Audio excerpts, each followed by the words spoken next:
Hey everyone, it's SunTypes, and it's that time again. We're looking at Paradox Rift top 10 lists. This time I'm splitting it up into two sections, one for trainers and one for Pokemon, which will be coming soon. I don't know if it'll be my next video.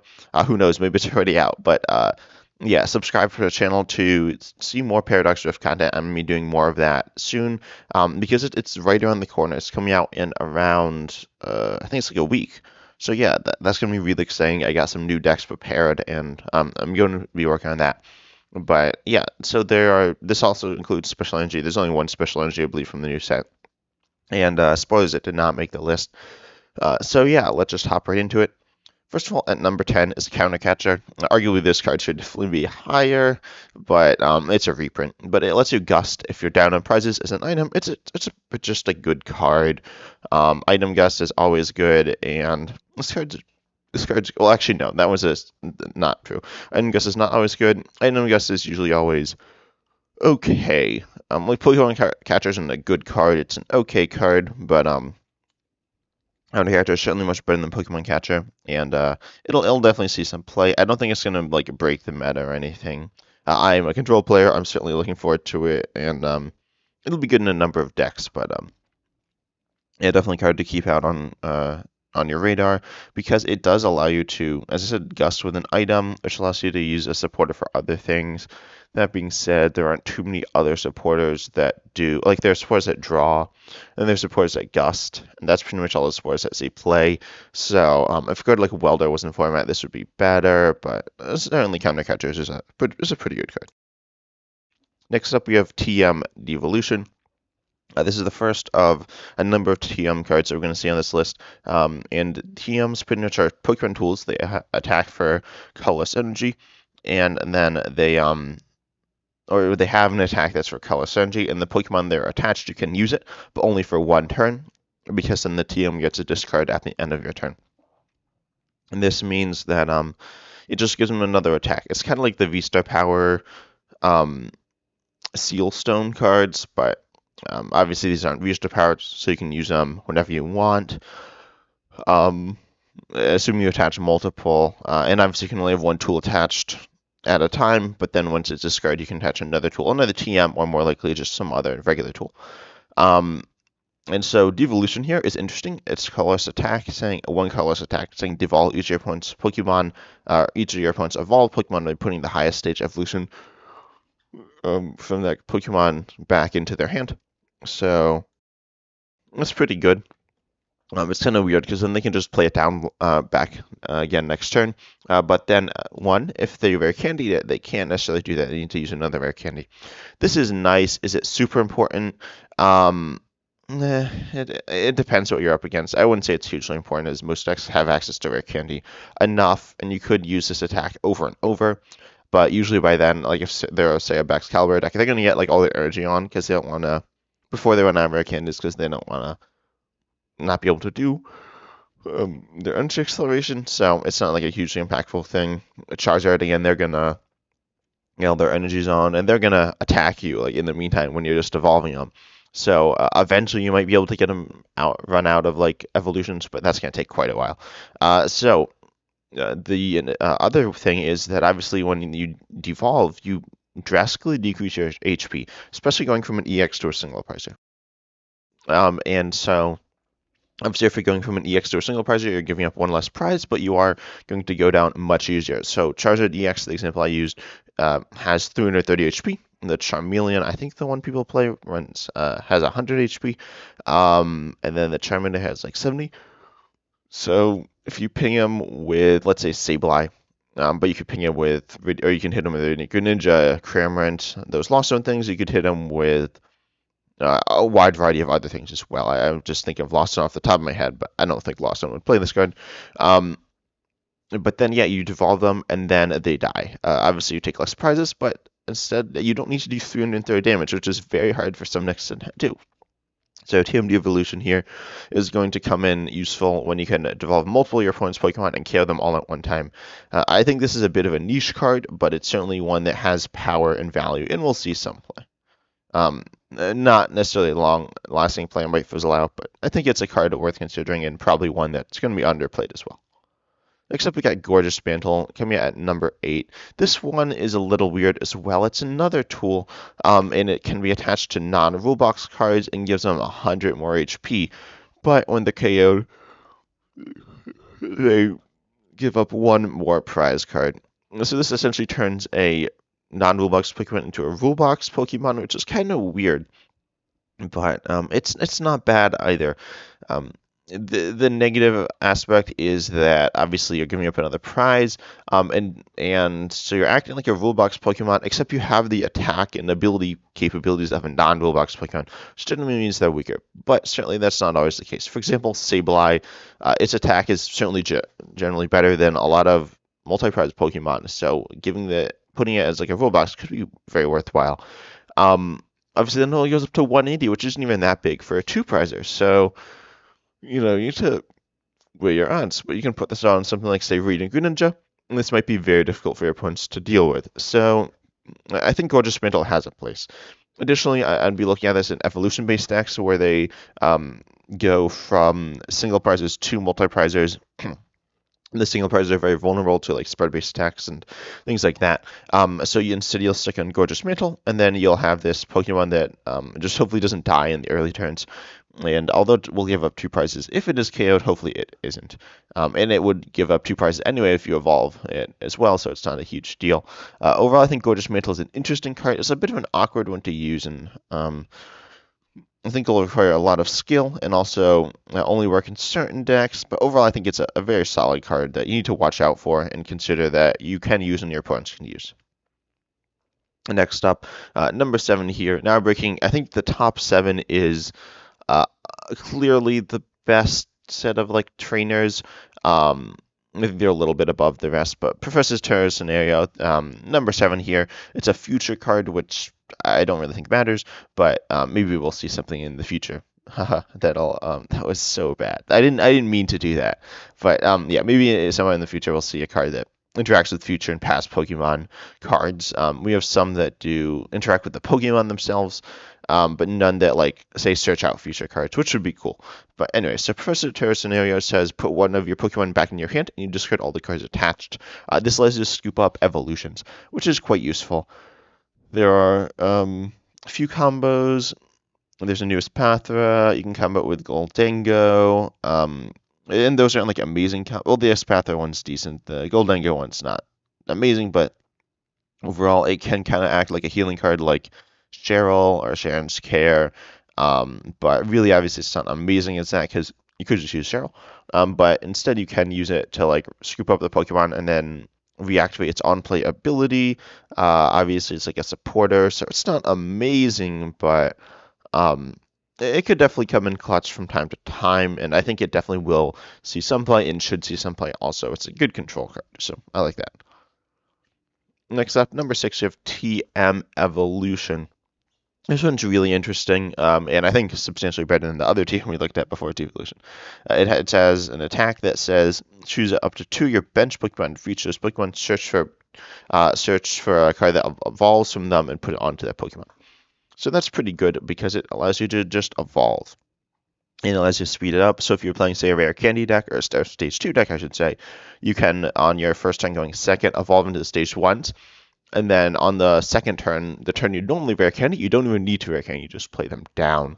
Now, this doesn't mean you have to run more like stage 1s in your deck, and obviously this tool, but overall, it should definitely be worthwhile running. So, TM Evolution is interesting, and I'd say like Gardevoir. It's interesting in a number of decks as well. You can evolve your like V's into V-Stars and VMAX as well using this. So overall, I think TM Evolution is a pretty good card. The one issue is if you evolve them into, say, from a single prize to a multi-prize, then you're giving your opponent the floor, and it's their turn on at least the second turn of their game if they went first. So now they very well may just KO that Pokemon. You do have 2 of them set up, so you do have the attacker, but you are falling behind in tempo. That being said, this isn't by any means an awful thing to do on this first turn of the game going second. So I think TM Evolution is a decent TM. I think we'll see some play. I don't think it's the strongest. We'll get to the strongest one soon, but I think it definitely has the potential to make some decks a bit more viable and a bit more interesting. Next up, number 5, we got Ancient Booster Energy Capsule. This is another tool. I just realized like this list is literally half tools, I think, which is pretty crazy. And I guess I should talk about Arvin by now as well. Arvin is, oh wait, no, I think this is more than half tools.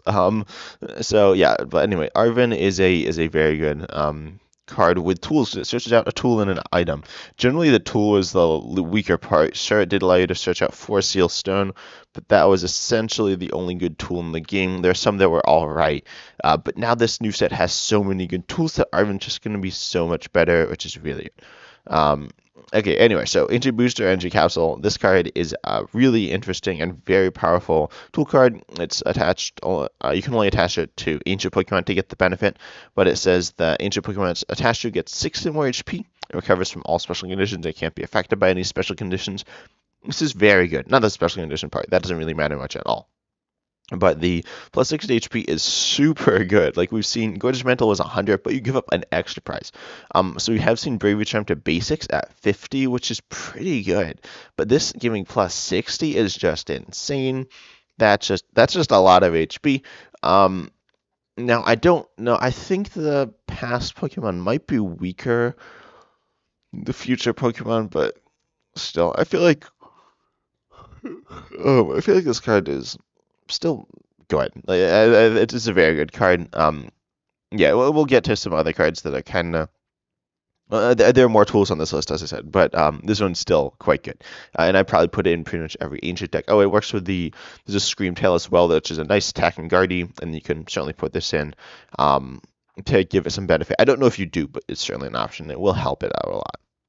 Next up, number 4 is another tool, TM Turbo Energize. The Pokemon this card is attached to obviously can use this attack. Then you discard it just like the other TMs.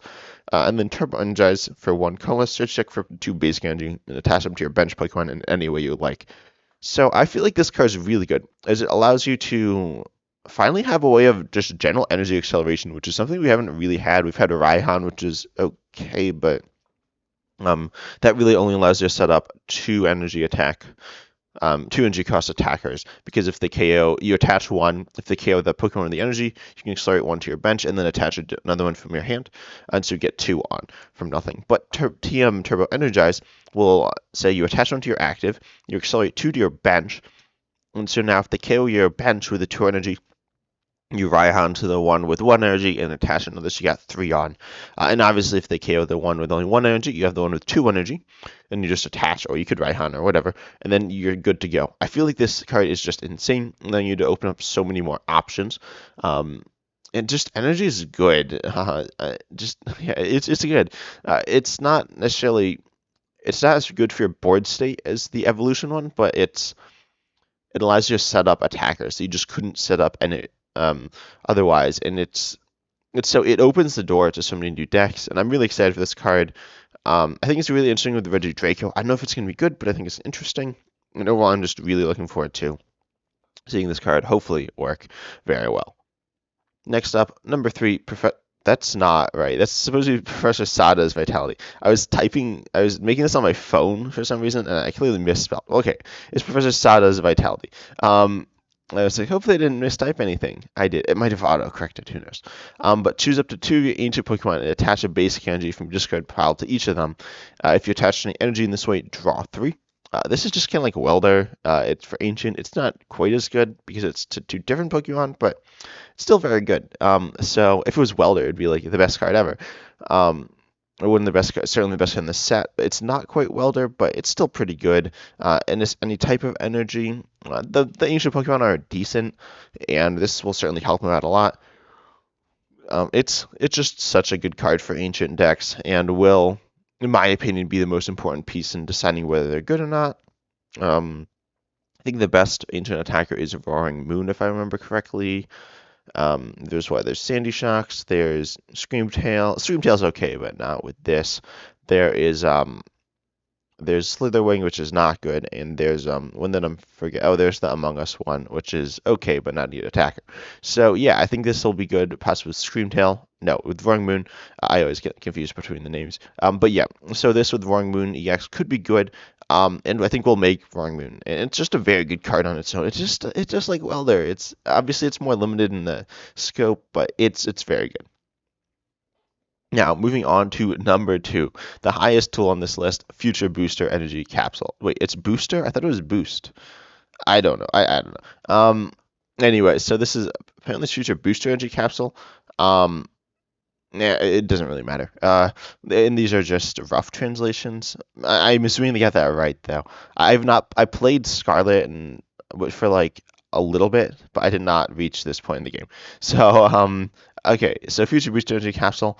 This future Pokemon this card is attached to does 20 more and has no retreat. 20 more to the active, I should say, which is good.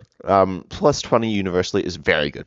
And you have to down to 10 with Vitality Band because it used to be Muscle Band with 20, and now it's just too good. So plus 20 is very good. I've actually messed around with this card some. I've been testing some, and this guy's insane. And then the free retreat is nice as well. Honestly, it's like I forgot about it, but it's so like when in my games I just like never used it, but it's so good in some decks because free retreat just really good. Like Floatstone is so good.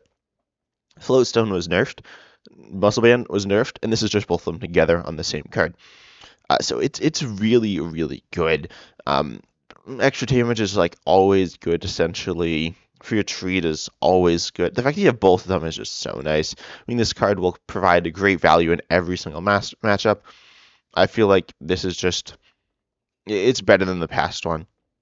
The past one or the ancient one. The ancient one's okay, but and the ancient one's good. I shouldn't undervalue the ancient one, but this future one is insane. And the number 1 card is Earthen Vessel. I know this may surprise some of you, but it's so insane. So first of all, it's like Professor's Letter, which got nerfed to Energy Search, which allows you to search for 2 basic energy. Of course, they wanted to nerf it, so they made you discard another card, but that actually helps the card. Because if you look at the amount of discard, not counting Paradox Rift, we have Ultra Ball, and that's it. Ultra Ball is the only item card that just allows you to universally discard cards from your hand. And which is obviously good, very important for thinning. It's just very important overall. So now you have Earthen Vessel, and there's also a card called Techno Radar, which is okay. It doesn't make this list. It's certainly not a garbage card, but it's not a good card either. It allows you to search for future Pokemon. Arguably, it's the equivalent of this, but it's certainly much worse. But anyway, Earthen Vessel is insane. Allowing you to search for 2 basic energy, very good, especially in this current meta, especially with Chimpao. Chimpao is really good. Chimpao is like arguably the best deck in the next set. And now as well, it's arguably the best. It's arguably been the best deck since it came out. I know a lot of people think it's like not the best. That's understandable, but Earthen Vessel is super good in that deck and helps it a lot. Especially because they don't really mind discarding, and sometimes they really like it, especially with the barrel. So with the barrel, Earthen Vessel is just super nice, especially when you can just throw all the energy in play. That being said, if you're not playing Chimpao, there's still so many uses for Earthen Vessel.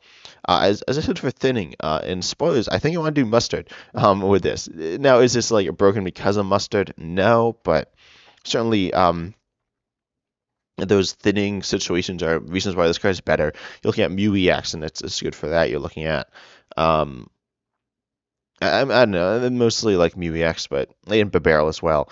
But those are just 2 very good cards right now.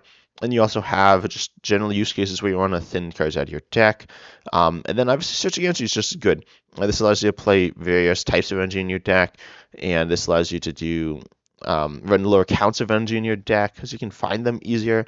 Honestly, a lot of the times you won't even need 2, you'll just need 1 unless you're like a deck that accelerates energy, which most do in some sense, but then you can grab the second one when you need it. Like if you're doing Raihan and you need an energy in the discard, you have 2 Earthen Vessels. Play 1, grab the 2 energies, play another, discard 1, and you just get it. And you couldn't do that any other way. I mean, you could like Energy Search plus Ultra Ball, but that's not really what you want to do. So like overall, Earthen Vessel is just so good. It's going to see play in so many decks, and it fills a hole. It fills 2 holes in the meta, or in the format that we don't see right now. The discarding aspect, in fact, like it's the only card that discards 1 card from your hand, other than Techno Radar, which is it's worse. And then it's also the only card that searches for 2 energy. In a sense, it's very reliable and good. There's Letter of Encouragement, which is for 3 when you're KO'd last turn, which is all right. And there's also there's like Lady, there's It's Lady in format. I think either it's coming in format or it's format now. Lady's not that good of a card. And then there's also Lady's not bad. It's just all right. But and then you got the energy retrieval cards, which are good as well. They're certainly good. But Earthen Vessel is so good. I think you'll see play in tons of decks, and it's the most universal card on this list by far, aside of maybe Counter Catcher, because a lot of these are only for future past decks or just not quite as strong. Earthen Vessel, super good, super universal. But overall, I'm interested in hearing what you think of my list. I've looked at some other people's lists as well, and I think my list is similar, but not the same. Although I feel like this list, I feel pretty good about this list. It pretty much ranked itself, in my opinion. Clearly, I did not spell them right. Did I spell the other one right? Oh, I did spell the other one booster right. Okay. Well, don't worry about it. I hope you enjoyed this list, though. If you did, consider subscribing for more Paradox Shift content coming soon. Like the video as well, share it, and comment down below, of course, your thoughts on the Pokemon as well from this set, because I'm going to be looking at the Pokemon and I think there's some good ones. I'll say one thing, maybe a little controversial. I feel like Iron Hand's a little overrated. Iron Hand is not a bad card. I'll say that. But I imagine it will make my top 10. I have not made my top 10 yet, though. It might not. I'd say the Jirachi. I don't think Jirachi will make my top 10. The Jirachi is not a bad card by any means, but actually, that's not true. Jirachi is a bad card. It's a specific tech, but it is even what it techs against it. It only does okay. But anyways, I think this set's still a very solid set, and I'm looking forward to it. And I hope you are too, because I'm going to be doing content on it, and you're hopefully going to be playing it. It's going to be cool. I'm excited to see it next time.